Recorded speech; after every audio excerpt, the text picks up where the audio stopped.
चलिए, तो यहां तक मैंने आपको जो भी पढ़ाया वो पूरा आप मुझे एक बार जल्दी से बता दें। रेस्पिरेटरी ट्रैक्ट मैं बोलूंगा, आप मैं लिखूंगा, आप बोलेंगे, ठीक है? चलो मैं स्टार्ट कर रहा हूं एक्सटर्नल नॉस्ट्रिल से। मैं बोलता जाऊंगा, आप बोलते जाएंगे। External nostril, next nasal passage, nasal passage, nasal passage, next internal nostril, internal nostril, internal nostril, next nasopharynx, nasopharynx, एक मिनट रुक जाओ।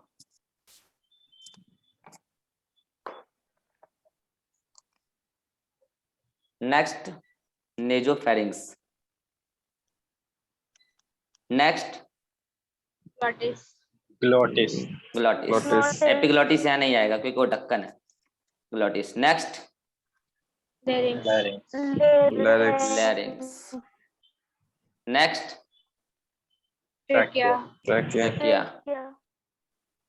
Next primary bronchia, primary bronchi, bronchi, not bronchiole, primary bronchi, next secondary bronchia, secondary bronchi, next tertiary bronchi, tertiary bronchi, next fourth, fourth, fifth, fifth, generation, sixth generation, segmental fourth, bronchi, fifth, sixth, segmental नहीं, sixth generation, sixth generation bronchi. उन सबको मिला के एक साथ बोलते हैं, tertiary से लेके सिक्स तक को एक साथ मिलते बोलते हैं सेगमेंटल ब्रोंकाई। चलो next initial bronchioles, initial bronchiole. ए ब्रोंकाई कहाँ से अब? Next total pulmonary bronchiole, total pulmonary bronchiole, next terminal bronchioles, bronchioles, next respiratory bronchiole, sorry respiratory bronchiole, next alveolar duct, alveolar duct,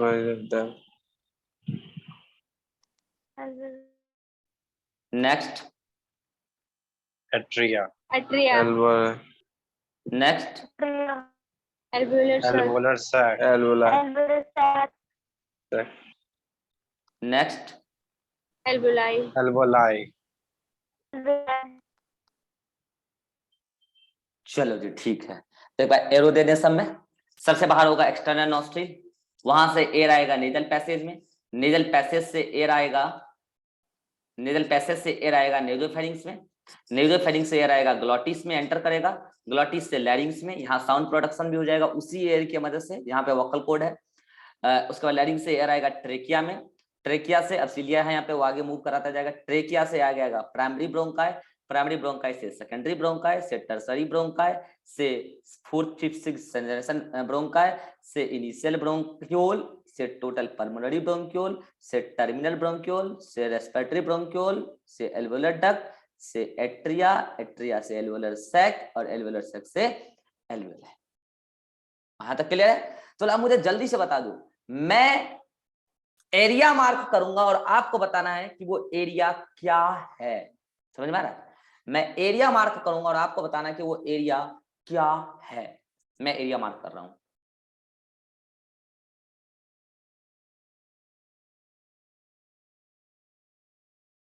बताइए क्या है? कंडेंसेशन जोन, फिर से बोलना। Not conduction zone, conduction zone, no, bronchial tree, bronchial tree, बहुत अच्छा, bronchial tree, bronchial tree. चलो जी नेक्स्ट, मैं एरिया मार्क कर रहा हूं और आपको बताना है कि वो क्या है। बताइए क्या है? रेस्पिरेटरी ट्री, रेस्पिरेटरी ट्री, बहुत अच्छा, रेस्पिरेटरी ट्री।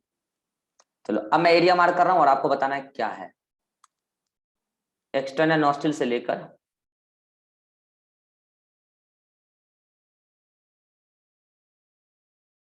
Terminal bronchiole. क्या है ये? कंडेंशन जोन। ये है कंडक्शन जोन, ये है कंडक्शन जोन, सही बात है, ये है कंडक्शन जोन। नेक्स्ट मैं एरिया मार्क कर रहा हूं और आपको बताना है वो क्या है।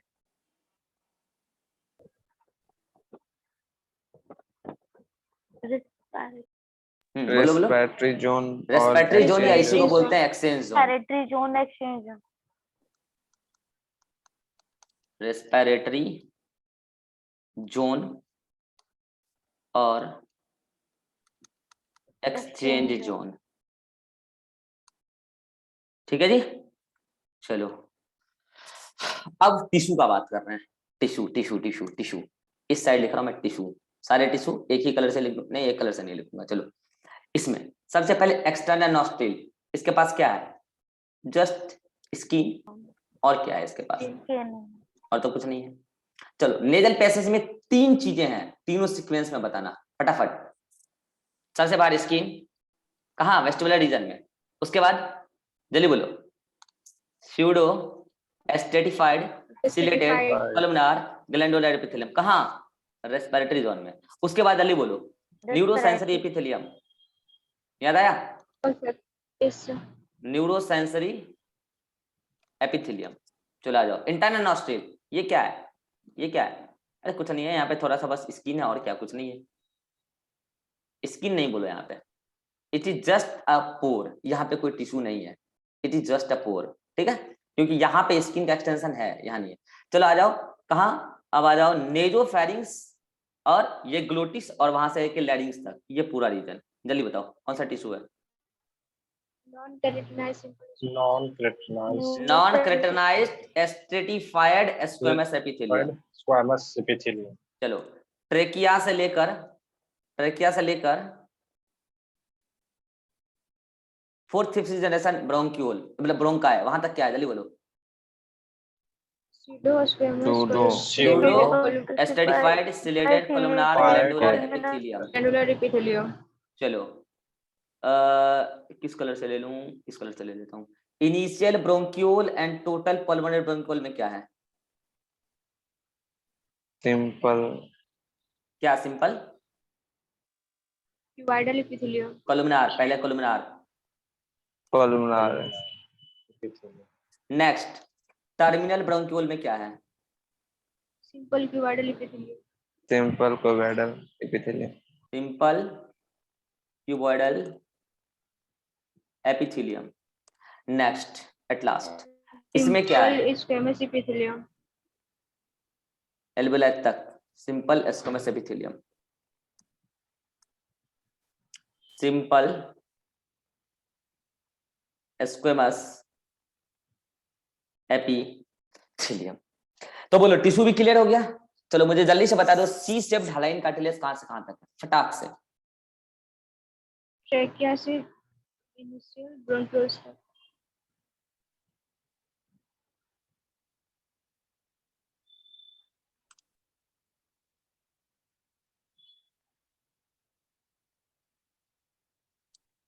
यहां तक क्या है? C shaped cartilaginous. C shaped hyaline cartilage, clear है जी। चलो नेक्स्ट एरो आप बताएंगे। टोटल पल्मोनरी ब्रोंक्यूल से लेकर एल्वियोलर सैक तक, बस इसको मैं ऐसे घेर दे रहा हूं, एल्वियोलर सैक तक। यहां पे लेसिथिन सिक्रीट करने वाला कौन है? जल्दी बताओ। क्लब सेल कौन है? Club cell. और एल्वियोलाई के पास लेसिथिन सिक्रीट करने वाला कौन है? जल्दी बताओ। न्यूमोसाइट 2। बोलो जो मैंने अब तक पढ़ा है क्या वो एक सिंगल फ्लो चार्ट में सारी बातें आ गई है? यस और नो। और यहाँ से कई सारे सवाल बनेंगे। अभी सृष्टि पूछ रही थी थोड़ी देर पहले, सर नोट्स में ये नहीं है वो नहीं है। नोट्स में बहुत चीज नहीं है, मैंने आपको ऑलरेडी बता दिया है। कोई भी टीचर मेहनत करता है, हर साल वो अपने कंटेंट को अपडेट करता है, और चाहता है हम बच्चों को ज्यादा से ज्यादा नॉलेज दें, ज्यादा से ज्यादा अपडेटेड नॉलेज दें। तो ये टिश्यू वाला सारा पार्ट एनिमल टिश्यू में फिर से एग्जाम्पल बन के आएगा। रेस्पिरेटरी ट्रैक्ट में जो भी चीज हो सकता है वो सारा कुछ मैंने आपके साथ शेयर कर दिया। पहले तो विथ डायग्राम शेयर किया और अब यहाँ पे आपके सामने चार्ट है। अब आप क्या कर लो, इसका स्क्रीनशॉट ले लो और ये चार्ट आपको बनाना है। एक तो ये चार्ट बनाना है और एक पूरा जो डायग्राम बना हुआ है आपके नोट्स में, चाहो तो आप एक नया डायग्राम बना लो, लेकिन डायग्राम में अब आपको समझ में आ गया होगा क्या क्या त्रुटियां हैं, बीच में कई सारे स्टेप्स गायब हैं। ठीक है, तो अब आपको क्या करना है, उसको अपडेट कर लेना है। या तो व्हाइटनर से अपडेट कर लो या तो नया डायग्राम बना लो। चलो अब जो मैं पिछली मीटिंग में आपको बताने वाला था नहीं बता पाया वो मैं बता रहा हूँ। पहले जल्दी से मुझे एक बात बता दो कि ये जो आपको दिख रहा है ब्रोंकियल ट्री और रेस्पिरेटरी ट्री, क्या इसमें आप कुछ डिफरेंस मुझे बता सकते हैं? जल्दी बताओ। Yes. पहला डिफरेंस कि ब्रोंकियल Yes, ट्री sir. कहां से, पहला डिफरेंस कि ब्रोंकियल ट्री कहां से कहां तक होता है, तो आप बोलेंगे कि ब्रोंकियल ट्री ट्रेकिया से लेकर, इन जनरल ट्रेकिया बोलते हैं, ट्रेकिया से लेकर टर्मिनल ब्रोंकियोल तक होता है। पहला डिफरेंस। रेस्पिरेटरी ट्री कहां से कहां तक होता है, तो रेस्पिरेटरी ब्रोंकियोल से लेकर एल्वियोलाई तक होता है। तो पहला जो डिफरेंस है ये हो गया। दूसरा, मुझे जल्दी बताओ ब्रोंकियल ट्री और रेस्पिरेटरी ट्री में किसका डायमीटर ज्यादा, किसका डायमीटर कम? ब्रोंकियल ट्री का डायमीटर ज्यादा, इसका डायमीटर ज्यादा, इसका डायमीटर ब्रोंकियल कम। ट्री का ओके, डायमीटर तो ज्यादा। किसमें ज्यादा एयर अकोमोडेट हो रहा होगा, किसमें कम? ब्रोंकियल ट्री में ज्यादा इसमें ज्यादा होगा। एयर, इसमें कम। ब्रोंकियल ट्री में अच्छा, ज्यादा किसका है। वॉल का थिकनेस ज्यादा और किसका कम? ब्रोंकियल ट्री का वॉल का Bronchial thickness tree ज्यादा का ब्रोंकियल ट्री का ठीक। वॉल का थिकनेस ज्यादा, इसका कम, क्योंकि इसमें कौन है, इसमें सिंपल स्क्वामस एपिथेलियम नहीं है, इसमें सिंपल स्क्वामस एपिथेलियम है। किसमें ब्लड सप्लाई ज्यादा है, किसमें ब्लड सप्लाई कम? रेस्पिरेटरी रेस्पिरेटरी में ब्लड ट्री सप्लाई में ज्यादा, ब्लड ब्रोंकियल सप्लाई में ज्यादा। ब्लड सप्लाई कम। यही तो में डिफरेंसेस है। किसमें निमोसाइट 2 है और किसमें नहीं है? इसमें निमोसाइट 2 है और इसमें निमोसाइट रेस्पिरेटरी में रेस्पिरेटरी में और है, ध्यान रहे, ब्रोंकियल में और नहीं। सुनना ध्यान रहे, क्लब सेल दोनों में है। हेलो, कितनों को समझ में आ गया? क्लब सेल दोनों में है।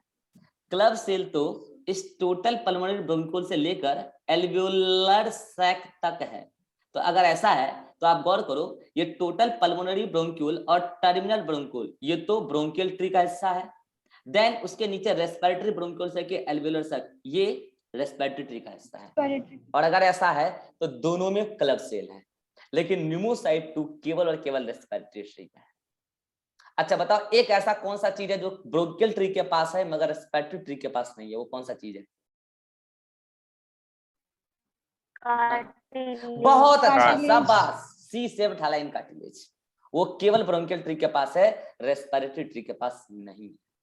I think this is more than sufficient knowledge. ठीक है, अब हम बात करते हैं किसके बारे में, कंडक्शन जोन के बारे में और रेस्पिरेटरी जोन के बारे में। सुना ध्यान से, मैं आपको पिछली मीटिंग में बता रहा था, इसका आप स्क्रीनशॉट ले लो, मैं इसको गंदा करने वाला हूँ। ले लिया? चलो यही बनाना आपको। अब मैं बता रहा हूं, इन जनरल आप जो नाक के अंदर एयर लेते हैं एट नॉर्मल फिजियोलॉजिकल स्टेट, अभी आप नॉर्मली हैं, सांस ले रहे हैं, तो एक बार आप इनहेल करते हैं तो पता है आप 500 ml एयर इनहेल करते हैं, और इस वॉल्यूम ऑफ एयर को हम कहते हैं टाइडल वॉल्यूम। क्या कहते हैं इसको हम? Tidal volume. अब सुना ध्यान से, इन 500 ml ऑफ एयर में से 350 ml of air conduction zone में रह जाता है, और रेस्पिरेटरी जोन के पास केवल और केवल 150 ml ऑफ एयर ही पहुंचता है। कितना पहुंचता है? 150 ml ऑफ एयर पहुंचता है। ओके, 150 ml, यहाँ 350 एयर पहुंचा, 350, और यहाँ पहुंचा 150 ml ऑफ एयर। अब मुझे एक बात बताओ, किसके पास ब्लड सप्लाई मोर है? इसके पास लेस ब्लड सप्लाई है, आपको पता है ना, लेस ब्लड सप्लाई, और इसके पास मोर ब्लड सप्लाई है कि नहीं? अच्छा, किसकी वॉल थिक है, किसकी वॉल थीन है? थिक वॉल, और यहाँ पे थीन वॉल, क्योंकि यहाँ पे सिंपल स्क्वामस एपिथेलियम है। तो जल्दी से बता दो, क्या ये गैसेस एक्सचेंज के लिए फेवरेबल है? नो गैसेस एक्सचेंज, इसी वजह से no gas exchange between air and blood. मगर क्या इन दोनों की वजह से यहाँ माहौल फेवरेबल है? यस, गैस एक्सचेंज किसके बीच में? सिंपल जल्दी बोलो। Diffusion method. हाँ ठीक है, सिंपल डिफ्यूजन मेथड, सही बात है, between air and blood. Mechanism क्या होगा? Simple diffusion. ठीक है जी। तो मुझे बताओ इसका मतलब ये जो 350 ml ऑफ एयर है, ये 350 ml ऑफ एयर यहाँ पे क्या कर रहा है कंडक्शन जोन में? भैया अगर ये 350 ml ऑफ एयर यहाँ पे क्यों है?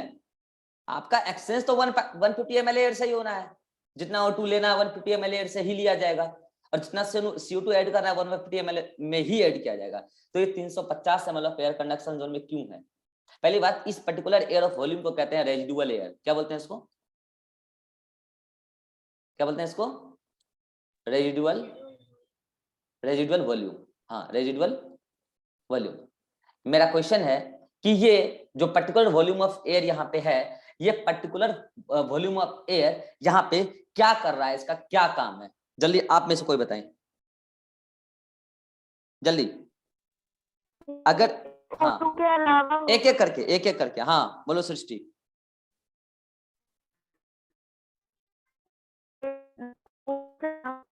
तुम्हारा नेटवर्क खराब है, चलो दूसरा बोलो, कौन बोलना चाह रहा था?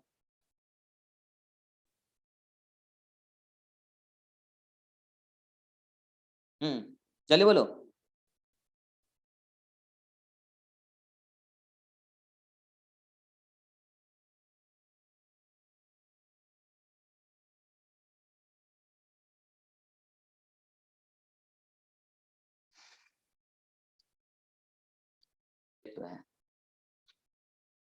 तो जल्दी बताओ मुझे, 350 ml ऑफ एयर जो कंडक्शन जोन में रह गया, पहली बात तो इसका नाम तो मैं गलत बता रहा हूँ, not, it is not residual volume. Residual volume होता है लंग्स में, it is dead space volume.